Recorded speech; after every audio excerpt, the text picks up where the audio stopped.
Remember last week when all you saw from big corporations was this? Those half measures to virtue signal were sad and fleeting at best. Companies jumping on the bandwagon is nothing new. But the alarming rate at which it happened was alarming. Everyone from Nike to Disney was chiming in, telling us whose lives mattered, but when I saw Lucasfilm's, I puked. Literally. This was the message that the official Star Wars social media page proudly displayed. Lucasfilm stands with John Boyega and his message that now is the time. Black lives have always mattered. Black lives have always been important. Black lives have always meant something. The evil that is racism must stop. We will commit to being part of the change that is long overdue in the world. John Boyega, you are our hero. Now you're probably thinking, Jeff, you've gone too far this time, man. How can you not support a message about solidarity? Solidarity is cool and all, but lying through your teeth isn't. When you believe something, you believe it all the time. Not when it's convenient or cool. Disney, Star Wars, and Lucasfilm are guilty of the very thing they're claiming to fight. Marginalizing black people. Now this isn't a rant video about Songs of the South or anything like that, but today, I'm going to be talking about the hypocrisy of Disney Star Wars and their claims of equality. Taking a look at that press statement, social media statement, one more time, it's painfully obvious that this is corporate talk, because Disney and Lucasfilm do not practice what they preach. When Disney Star Wars talks about always standing with black people, it's only when society is sensitive to the issue. Now the specific person they claim to be standing with, John Boyega, has been the victim of the same thing Disney Star Wars claims to fight. John Boyega played Finn in the Disney Star Wars sequel trilogy. According to Wikipedia, Finn, formerly designated FN 2187, was a Force-sensitive human male stormtrooper who served the First Order until his desertion and subsequent defection to the Resistance during the First Order Resistance War. Though trained since birth to be loyal and obedient, FN 2187's conscience conflicted with the methods of the First Order. For a time, he was unwilling to support the Resistance, hoping to escape the galactic conflict instead of fighting for a cause he believed was doomed to fail. As the galaxy became consumed by war, the renegade trooper was ultimately forced to decide where his true loyalties lay. Now Finn sounds compelling, and the perfect character to center a trilogy around. Too bad they made it about Rey, the literal definition of a bad character. Unlike Rey, who is perfect, Finn has flaws and failures. But the execution of his character was just embarrassing. If we look back to 2015, we can see that the marketing was all about Finn. Finn was in the center. Finn had Luke's lightsaber. Finn was going to be the new Jedi. Then we saw the movie, and that wasn't the case. The whole mystery box crap is annoying and crap, but it wasn't malicious. Our expectations were subverted. Rey was the main character. No big deal. But it was to the Chinese, the same market Disney bends over for. And I don't mean backwards. Back in 2015, there was controversy around the Chinese poster of The Force Awakens because Finn, the supposed main character, was shrunk down smaller than all other characters. Social media caught wind of this, but most were ignorant to it or didn't care. Especially Disney. Disney themselves had to approve the changes to the poster. It wasn't China acting by themselves. This sort of thing goes against the message of unity that Disney and Lucasfilm are all of a sudden promoting all over social media. If Disney stands behind the message that black lives have always mattered, why didn't they in 2015? John Boyega himself chimed in back in 2018 saying, "The poster in China was a big thing that only got my attention through social media. A lot of people were showing me this poster and I remember looking at it and they made me tiny in it. They made everybody else big. You stupid arse racist people. Man, who are just operating on 0.1% of your brain power. That's how you see things based on how much melanin is in someone's skin. For me, I was like, whatever, I didn't really even fixate on it. It don't matter how you want to put someone on the poster, a lot of people are going to see Star Wars. My blackface is going to be running around throughout the whole thing." I don't believe John Boyega would take such a relaxed approach these days, especially since his NDA has expired. But the poster controversy was the least of Disney Star Wars' two-faced issues. In terms of China, Disney will do anything to appease that lucrative market, including selling their soul, which they may or may not even had in the first place. To put it plain and simple, Disney follows the money and will take whatever precautions they need to appeal to China. They wipe out lesbian kisses and anything questionable. The New York Times had an article talking about why Star Wars bombs in China. They say, "Why Star Wars keeps bombing in China. Despite an aggressive marketing push by Disney, movie after movie has flopped in the world's second largest market where nostalgia for the series has no power over viewers. One after another, Star Wars movies have flopped in China, defying efforts to bring in one of the most successful franchises in history into a market that has printed money for the heroes, monsters, and robots of other films. The latest Star Wars movie, The Rise of Skywalker, has followed the trend by grossing nearly $1 billion worldwide and barely breaking $20 million in China. The episodes that came before it didn't do much better, for reasons that include history, geopolitics, and a distinct lack of the nostalgia that drove viewers in the United States. In China, the movies opened to $52 million, $28 million, and $12 million respectively. China's biggest Star Wars fan site only has an estimated 200 members, if even that. As ticket sales for The Last Jedi dwindled in China, a few years ago, a college student in Beijing told the South China Morning Post that the filmmaker should try new stories, new characters, and a new name. If the new Star Wars sequels were not named after Star Wars, it would be better, she said. Another student claims the series is heavy and gloomy, adding, "I think they need to give up on the old stories." The diminishing returns from the series in China are in spite of Disney's aggressive marketing efforts. The company deployed miniature stormtroopers and life-size starfighters and collaborated with Chinese partners on a host of projects, including translated books, a music video by a Chinese-Korean pop band, and more. The campaign underscores how much money is at stake in the Chinese film market, and now the second largest in the world. The latest Avengers movie grossed more than $500 million there, and series like Transformers and The Fast and the Furious consistently make hundreds of millions of dollars. But almost no one in China grew up with the original Star Wars. When the first films were released in the 1970s and early 80s, China was coming out of a cultural revolution, an era in which Western entertainment was suppressed and people with ties to the West were persecuted. Parents did not pass action figures, lunchboxes, or VHS tapes onto their children. By the time the prequel trilogy was released around the turn of the century, with Chinese theaters opening up, Skywalker was still a foreign word. Most people would say that Disney did too little too late, that Star Wars was dead on arrival. But the company made semi-heroic efforts to make its latest film work in China, where the market is tightly regulated and watched by censors. A spokesman for Disney did not respond to a request for comment. As if to prove this point, Avengers Endgame made more in its 2019 opening weekend in China than all the Star Wars premieres combined. So much for ethics outweighing profits, Disney. If we jump back to the description of Finn, he sounds pretty awesome. He's described as a Force-sensitive human male stormtrooper who served the First Order until his desertion and subsequent defection to the Resistance during the First Resistance War. You know what? I'm sold. We've never seen a Star Wars character like that on film. He's unique, he's interesting, he's a janitor, Yes, a janitor. When push came to shove, our noble hero was found to be a lowly janitor. I don't know about you, but that doesn't fall in line with what Disney and Lucasfilm have allegedly always stood for. Finn just couldn't be a conflicted soldier who switches sides. No, he's gotta be a janitor. The black dude, it's gotta be the help. At the end of the day, Finn was just the token black guy. Shockingly progressive for a galaxy far, far away, don't you think? When we get to the next and possible worst film of all time, The Last Jedi, Finn is relegated to the second tier.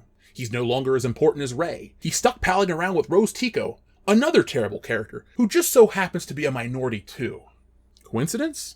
They stuck that poor woman in a potato sack and sent her on a 40-minute time hole called Canto Bight, and we all know the rest. Finally, when we get to the rise of Skywalker, first off, Rose Tico is all but written out of the film, and Finn is dropped down again even further, being relegated to chasing after Rey, trying to tell her something, and ultimately saying nothing at all. Now what bothers me is Disney doesn't have the balls to show an interracial couple in Star Wars.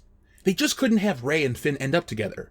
They're just friends, but they could hint at Finn getting together with Janna, the only black woman in these films with a name spoken on screen. I guess I shouldn't get too upset over Disney being afraid to show interracial love, even though where I come from it's just called love, because my fourth favorite film of all time, Beverly Hills Cop, dealt with the same issue. Axel Foley couldn't be a love interest for Jenny because he was black and she was white, which is dumb, but the film came out in 1984, and times have changed for the better, or so we thought, because it's now more 1984 than it was even in 1984. And society is worse off than we could have possibly imagined. Disney Star Wars isn't just responsible for creating new minority characters and making them trash, but they also have the ability to make the previous characters suck as well. Lando Calrissian is, well, I should say was, one of the coolest dudes in the Star Wars universe. Smooth, refined, successful, the administrator Baron of Cloud City, a talented pilot, a good fighter, and eventually, a good friend. That was Lando under George Lucas. Lando under Disney is vastly different. Yes, he's still smooth, but he's also sexually attracted to a robot, inefficient, and treated as a joke. The creators of Solo, A Star Wars Story, claim that they were trying to capture the black experience on film, but in my experience, this isn't the case. Fired Solo, A Star Wars Story co-director Phil Lord teases the original plans for Lando Calrissian. Over the past few years, Lucasfilm's become rather infamous for cycling through creatives on various projects, but no instance is as egregious as what happened on Solo. Lord and Chris Miller, the duo famous for hits like the Lego Movie, were nearly complete with principal photography when they were let go in June of 2017 due to creative differences with Lucasfilm. As a result, the studio brought in Ron Howard to man substantial reshoots, a process that severely inflated the budget and hurt Solo's chances to turn a profit. Even though it was the first Star Wars box office bomb, Solo earned enough general positive reviews. There was no massive cult to release the Lord and Miller cut a la Justice League. In fact, there's a viral fan campaign to make Solo 2 happen. Still, some viewers are probably curious about what Lord and Miller's version of the movie would have looked like. The full story may never be revealed, but now Lord's offering the slightest hint of what that could have had in store. On Twitter, Robert Daniels of Polygon discussed his piece on Star Wars actor John Boyega's passionate Black Lives Matter speech, and how the franchise missed the opportunity to better portray the black experience on film. Responding to the tweet, Lord posted, "Some people tried." Lord doesn't say it outright, but one can infer he's referring to his time on Solo and what he and Miller attempted to do with the film. Since Lando had a key supporting role in Solo, it's safe to assume Lord and Miller were considering using that character in a way that differed from what was seen in the released film. Complete details regarding Lord and Miller's departure are not public knowledge, but it has been revealed that the pair looked to take risks on Solo and encourage the cast to improvise. A point of contention allegedly was straying too far away from Lawrence Kasdan's original script. Howard apparently shot the same script Lord and Miller had, so it's possible Lord and Miller tried to inject their own ideas into Solo, which didn't sit well with producers, Kathleen Kennedy.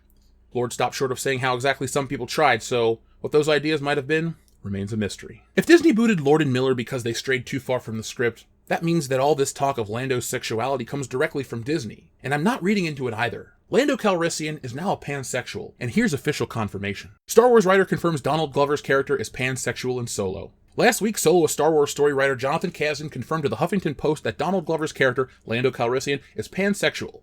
Now Glover is weighing in with an equally pressing question. How can you not be pansexual in space?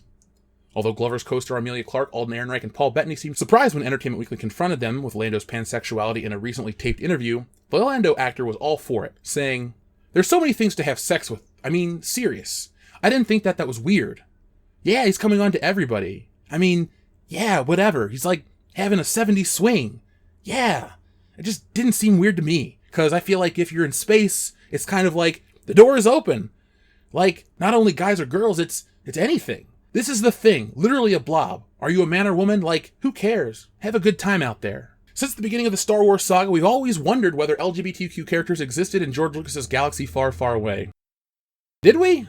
I don't think we watched the same Star Wars movies. Up until 2018, there had been little to no queer representation in this decades-old franchise, and then Solo, a Star Wars story, happened. My only question is, why saddle Lando with this? Why make the minority character have the strange predilection for droid ass? They make him into a joke. They, Disney, don't respect him. They bastardize him. That is why I thumb my nose at these companies that pull all these hollow attempts at doing well by doing good. Actions speak louder than words, and Disney's actions are just empty altruistic endeavors hoping to win over people who don't know just how nefarious Disney's past with minorities is. I'm not going to get into this now, but Lucasfilm under George Lucas didn't have any films hidden away because they were so incredibly racist. But Disney does. And now under the reign of Disney, Star Wars has more than a few moments that paint minority characters in a negative light. Like I said at the beginning of this video, if you're going to believe something, believe it 100% of the time. Photoshopping BLM on Yoda statues is cute, Lucasfilm, but that's as far as you go. If you want to live up to your messaging, make the black characters and the things you create good. This was not an issue when Lucas ran everything. Race was not an issue. Race was not an issue in Star Wars. They were all just people. Now that's not the case. If little kids look up to the new minority characters, you should be ashamed.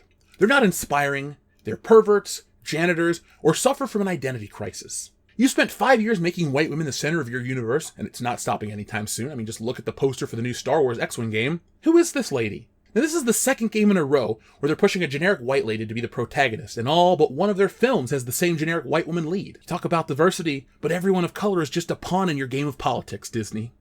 Practice what you preach. Don't worry about China. Don't worry about the feminist agenda. Make good characters, no matter their skin color, and shut up about it. No more patting yourselves on the back. No more virtue signaling.